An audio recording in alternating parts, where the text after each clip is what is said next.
UTS clips চ্যানেলে আপনাকে স্বাগত। শিখুন আর এনজয় করুন। মানুষ মৃত্যুর আগে আর মৃত্যুর পরে অনেক তফাৎ থাকে। আমাদের সাধারণ মানুষরা সেটা বুঝতে পারে না। কি করে, অনেক বাড়িতেই, কেন ম্যাক্সিমাম বাড়িতে দেখেছি যে বাড়িতে হয়তো কেউ যখন নাকি গত হচ্ছেন তাদের ফটো রেখে তাদের সামনে খাবার দেওয়া রেগুলার, তারা কি কি খেতে পছন্দ করতেন সেইগুলো রেঁধে তাদের সামনে পরিবেশন করে দেওয়া, জল মিষ্টি দেওয়া, তাদেরকে আঁকড়ে ধরা, মনে মনে ভাবছে না আমার মা আছেন, আমার বাবা আছেন, আমার দিদা আছেন, আমার দাদু আছেন, এই যে মনে মনে কল্পনা করছি ফটোর সামনে। এতে কি হয় না, যখন নাকি কোনো মানুষের যখন মৃত্যু ঘটে যায় সেক্ষেত্রে কি হয় না, অনেক রকম তারা দোষ পায়। ত্রিপাদ দোষ পায়, দ্বিপাদ দোষ পায়, চতুর্পাদ দোষ পায়, এরকম নানান রকম কিন্তু মৃত্যুর সময় সেই দিনকার পঞ্জিকাতে দেখা যায় যে দোষ দ্বারা দোষপ্রাপ্ত হয়েছে। এইবার সেইটাকে যদি না খণ্ডন করা হয় তাহলে কিন্তু দেখা গেছে সেই সমস্ত বাড়িতে সেই যে স্পিরিট তারা কিন্তু আজও পর্যন্ত প্রেজেন্ট রয়েছে। সেটা কি অপমৃত্যু ছাড়া নর্মাল মৃত্যুর ক্ষেত্রে? অপমৃত্যুর ক্ষেত্রেও ওটা তো হচ্ছেই, কিন্তু ন্যাচারাল ডেথেও কিন্তু তাই হচ্ছে। ন্যাচারাল ডেথের ক্ষেত্রেও সেইটা হয়ে থাকে। এই জন্য হয় মৃত্যুর পর আর মৃত্যুর আগে অনেক তফাৎ। মৃত্যুর আগে কি হচ্ছে, মৃত্যুর আগে কোনো কাঙ্ক্ষিত ব্যক্তি যিনি কিছুক্ষণ পর হয়তো মৃত্যুশয্যায় যাবেন, সেরকম ব্যক্তি তার কিছুক্ষণ আগে থেকে তার আগের জেনারেশন যারা মারা গেছেন, তার বাবা, কাকা, মামা, পিসি, মা, ভাই, বোন, দাদা, যারা যারা গেছেন তাদেরকে কিন্তু সে দেখতে পায়। আবার অনেক সময় সেখানে দেখা যায় যে তারা কোনো কারণে হয়তো আয়নায় গিয়ে নিজের মুখ দেখছে। আয়নায় গিয়ে মুখ দেখার সময় তার পুরো বডিটা দেখতে পাচ্ছে কিন্তু তার মাথাটা দেখতে পাচ্ছে না, কাটা মুন্ডু। তো ওইটাও কিন্তু একটা সংকেত যে কিছুদিনের মধ্যে তিনি গত হবেন। আবার কিছু কিছু ক্ষেত্রে দেখা গেছে কোনো পেশেন্টের জিভটা কালো হয়ে গেছে, শক্ত হয়ে, আর চোখ মুখগুলো আস্তে আস্তে লাল বর্ণ হচ্ছে। তখনও কিন্তু বুঝে নিতে হবে যে দরজার সামনে কিন্তু তাকে মৃত্যু কিন্তু নক করছে। আবার এমনও দেখা গেছে কিছু কিছু ক্ষেত্রে যে ভীষণভাবে নিজের গা দিয়েই খুব পচা গন্ধ বেরোচ্ছে, আর কানটা ক্রমশ বেঁকে যাচ্ছে, আস্তে আস্তে কানের লতিটা আস্তে আস্তে বেঁকে মোল্ড হয়ে যাবে। তখনও বুঝতে হবে যে তিনি কিছুদিনের মধ্যে গত হবেন। এগুলো একটা সিমটম মৃত্যুর আগে কিন্তু দিয়ে থাকে। আবার অনেকের যেদিনকে মৃত্যু হচ্ছে তার কিছুক্ষণ আগে দেখেন যে কালো বস্ত্র পরা কোনো নারী বা পুরুষ তাদেরকে দক্ষিণ দিকে হরহরিয়ে টানতে টানতে জোর জবস্তি নিয়ে যাচ্ছে, যেটা গরুড় পুরাণে লেখা আছে। হ্যাঁ, যেটা গরুড় পুরাণে আছে। তো এই জিনিসগুলো কিন্তু হবেই, হয়ে থাকে এইগুলো মৃত্যুর আগে। এটা যেটা টানতে টানতে নিয়ে যাচ্ছে যেটা বললেন, সেটা সে হ্যালুসিনেট করছে আর কি, যে তাকে টানতে টানতে, কারণ বাড়ির লোক তো কেউ দেখতে পাবে না, স্বাভাবিক না, সে হ্যালুসিনেট করছে যে তাকে টানতে টানতে তাকে নিয়ে যাওয়া হচ্ছে। এই যে জিনিসগুলো, এগুলো তো সিমটম তার মৃত্যুর আগে কি কি হতে পারে। এইবার মৃত্যুর পর কি হয়, মানুষ যখন মারা যাচ্ছে ঠিক তার 1 ঘন্টা পর থেকে 1 ঘন্টা পর কিন্তু আত্মা বুঝতে পারে যে সে আর তার বডিতে নেই, সেই শরীরটা সে অলরেডি ত্যাগ করেছে।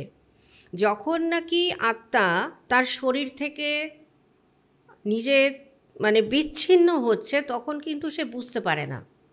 ঠিক তার 1 ঘন্টা পর থেকে সে যখন চিরাচরিতভাবে তার পরিবারকে কিছু বলতে চায়, কিছু দেখাতে চায়, পরিবারের লোকরা না তাকে দেখতে পারে না তার কথা শুনতে পায়, তখন সে চিন্তা করে মনে মনে কি ব্যাপার, আমি এটা বোঝাতে চাইছি অথচ আমার কথাটা এরা কেন শুনছে না বা কেন বুঝতে চাইছে না, এই প্রশ্নটা প্রথমে আসে। তারপরে দেখে যে আমার শরীরটা ওখানে, আমি কি করে এত দূর চলে আসলাম, কারণ বডি থেকে হালকা হয়ে যায় আত্মা যখন ওখান থেকে, তখনও মনে করে যে আমার শরীরটা তো নিচে পড়ে আছে, আমি কি করে বিচ্ছিন্ন হয়ে ওপরে চলে আসলাম, উঠে হালকা হয়ে যায় আত্মাটা। তো এইগুলো হচ্ছে মৃত্যুর পরে এই জিনিসগুলো কিন্তু আত্মার ক্ষেত্রে কিন্তু তৈরি হয় একটা, যেটাকে বলা হয় সংশয়বোধ। কারণ সে বুঝে উঠতে পারে না যে জিনিসগুলো কি হচ্ছে, আমার কথা কেউ শুনতে পাচ্ছে না, আমাকে কেউ দেখতে পাচ্ছে না, আমি বোঝাতে চাইছি কেন আমাকে বুঝতে চাইছে না, আমার শরীরটাই বা কেন নিচে পড়ে আছে, এইগুলো আত্মার বুঝতে 1 ঘন্টা সময় লেগেই যায়। তো আর একটা আত্মার ওজন হচ্ছে 22 গ্রাম থেকে 25 গ্রাম, ঠিক 22 গ্রাম থেকে 25 গ্রাম হচ্ছে একটা আত্মার ওজন। যখন নাকি অনেক সময় দেখা যায় নার্সিংহোমে যদি কখনো বডি যদি ওয়েট করা হয় মৃত্যুর আগে একরকম, আর ঠিক মৃত্যুর পর কিন্তু 22 থেকে 25 গ্রাম হলেও কিন্তু তার শরীরটা কিন্তু হালকা হয়ে যাবে। তখন ওই যে হালকা হয়ে গেল মানে তার আত্মাটা তার শরীর থেকে বেরিয়ে গেছে, বিচ্ছিন্ন হয়ে গেছে, এটা হচ্ছে আত্মার ওজন। তো যখন নাকি সে বেরিয়ে যাচ্ছে তখন ভীষণভাবে দুঃখ প্রকাশ করে। আগে জীবনে সে কি করেছে, কার সাথে কি করেছে, কি ঘটেছিল, সেগুলো কিন্তু ও কিন্তু সবার অলক্ষ্যে কিন্তু ওগুলো কিন্তু মনে করতে থাকে একের পর এক যে আমি কি করেছিলাম, কেনই বা আমার মৃত্যু হলো, কেনই বা আমাকে আমার শরীরটা ছাড়তে হলো। এইবার সেক্ষেত্রে দেখা যায় কিছু কিছু আত্মার কিছু কার্য সম্পন্ন হয় না, বা ওনার মনের যে আকাঙ্ক্ষা ছিল যে মৃত্যুর আগে আমি একটি ফ্ল্যাট কিনবো, বা মৃত্যুর আগে অমুক জায়গায় আমি একটা ইনভেস্টমেন্ট করব, বা মৃত্যুর আগে আমি আমার ছেলেকে বিয়ে দেবো বা মেয়েকে বিয়ে দেব, বা আমার ছেলের একটা চাকরি দেখে যাব, বা বাড়িতে নতুন জেনারেশানের কোনো বিয়ে হয়েছে তার আগামী দিনের যে জেনারেশান সেটা আমি নিজের চোখে দেখে যাব। এগুলো মৃত্যুর আগে অনেকের অনেক রকম মানে আকাঙ্ক্ষা থাকে। আর কিছু কিছু আত্মা সেই মায়ার জগৎ থেকে বেরিয়ে আসতে পারে না। ওই যখন যে মায়ার জগৎ থেকে বেরোতে পারে না তারাই কিন্তু এই সমস্যাটা আস্তে আস্তে ক্রিয়েট করতে থাকে। কারণ তারা বোঝাতে চায়, ফিলিংস করাতে চায় যে আরে আমি তো এখনও আছি এই সংসারে, কিন্তু আমার থেকে তোমরা কেন কেউ কিছু জিজ্ঞাসা করছো না, বা আমার এই জিনিসটা রয়েছে এটা তো আমার, তোমরা কেন সেটা ব্যবহার করছো।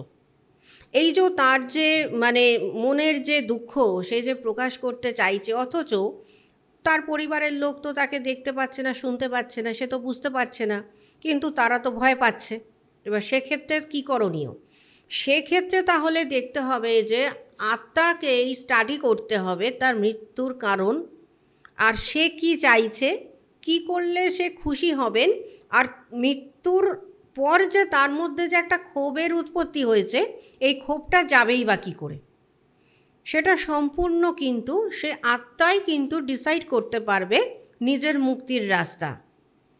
আর আদারওয়াইজ যদি অনেক সময় দেখা যায় কিছু কিছু আত্মা থাকে যে মারা যাওয়ার পরে পর্যন্ত সেই ওইখানে যে আটকে আছে তার প্রপার্টি, তার জিনিস, তার পরিবার, এই যে মায়া জগৎ, সে কিছুতেই বেরোতে চায় না, সে তাদের মধ্যেই থাকতে চায়। তাদেরকেই তখন কি করতে হয়, ফোর্সফুলি তাদেরকে তখন বার করতে হয়। কারণ একজন প্রেত আর একজন মানুষ নিশ্চয়ই একসঙ্গে বসবাস করতে পারে না। প্রেতের জায়গা অন্য জায়গায়, মানুষের বাড়িতে কি করে সাধারণ মানুষের সাথে প্রেত কি করে সহাবস্থানে থাকবে একই সঙ্গে, সেটা তো সম্ভব না। তো সেক্ষেত্রে দেখা যায় যে কারো ভীষণভাবে অর্থের একটা ক্রাইসিস আসছে, ভীষণভাবে অনেক ভালো ব্যবসা সেটা নষ্ট হয়ে যাচ্ছে, ভীষণভাবে বাড়ির শান্তি নষ্ট হয়ে যাচ্ছে, বাড়িতে সব সময় একটা অশান্তি লেগে আছে, বিনা কারণে নিজেদের মধ্যে নিজেরা চিৎকার চেঁচামেচি করছে। কেমন লাগলো এই ক্লিপসটা আমাদের জানান এবং আমাদের চ্যানেল ইউটিএস ক্লিপসকে সাবস্ক্রাইব করুন।